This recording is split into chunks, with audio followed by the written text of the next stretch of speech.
Përshëndetje shenja peshores, kjo është panorama javore. Java nis me kartën mesazh shqetësues. Diçka arrin tek ju që nuk ju lë të qetë, nuk është thjesht një informacion, është një ndjesi që ju prek, që ju vendos në një gjendje vëmendjeje dhe ndoshta pasigurie. Mund të jetë një fjalë, një lajm ose një intuit që nuk ju lë rehat. Është si një zile që bie dhe ju thot të kontrolloni më thellë. Pas këtij momenti vëmendja zhvendoset tek burri i pasur ose burri me ndikim. Kjo figurë sjell peshë dhe ndikim. Mund të jetë një person konkret në jetën tuaj ose ju vetë nëse jeni meshkuj, ose mund të jetë një situatë ku dikush ka më shumë kontroll dhe më shumë burime ose më shumë fuqi. Dhe ju e ndjeni këtë peshë dhe kjo lidhet drejt për drejt me mesazhin që morët. Pra ka një dinamik këtu që kërkon të kuptohet. Ku qëndroni ju në raport me këtë energji? Pastaj vjen gjykata ose vendimi. Kjo është pika ku gjërat nuk mund të mbeten në ndjesi apo dyshim. Duhet një qartësi, një vendim, një ndarje mes asaj që është e drejtë dhe asaj që nuk është e drejtë. Mund të jetë një përballje e brendshme ose e jashtme, por është e pashmangshme. Ju nuk mund ta lini këtë situatë pezull. Narrativa zhvendoset më pas në një hapësirë më intime, me kartën dhoma familjare. Këtu gjërat bëhen personale, nuk janë më vendime apo ndikime, janë ndjenja, biseda, reflektime që ndodhin në një rreth të ngushtë. Ka diçka që duhet kuptuar në thelb, larg syve të tjerëve. Kjo është një fazë ku ju përpiqeni të kuptoni se çfarë ndjeni në të vërtetë.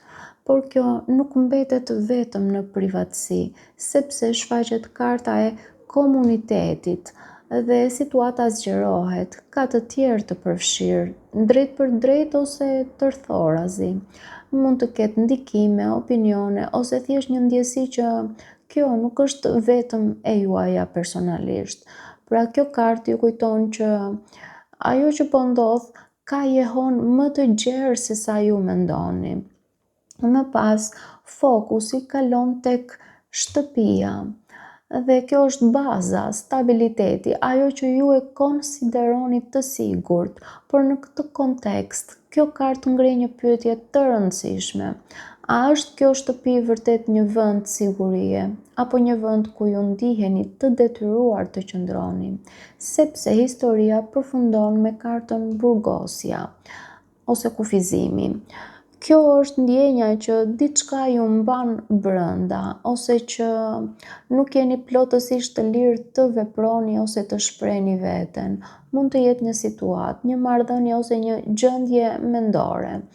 Është si të jeni brenda një strukture që nga jashtë duket e qëndrueshme, por nga brenda ndjehet kufizuese.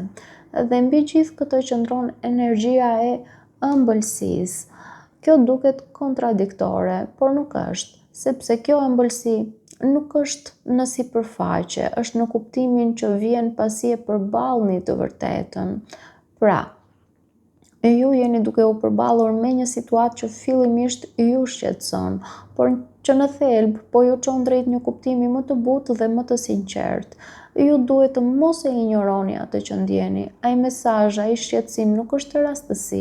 Ju duhet të shihni qartë ku ndiheni të kufizuar, sepse stabiliteti që nuk ju lejon të jeni vetvetja nuk është vërtet stabilitet. Mos u nxitoni të gjykoni vetëm sipërfaqen.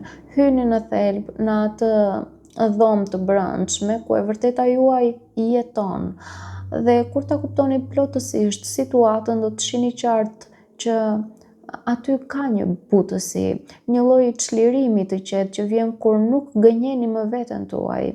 Ëmbëlsia nuk është në atë që po ndodh, është në mënyrën se si ju do ta kuptoni dhe do ta përjetoni atë. Paçim.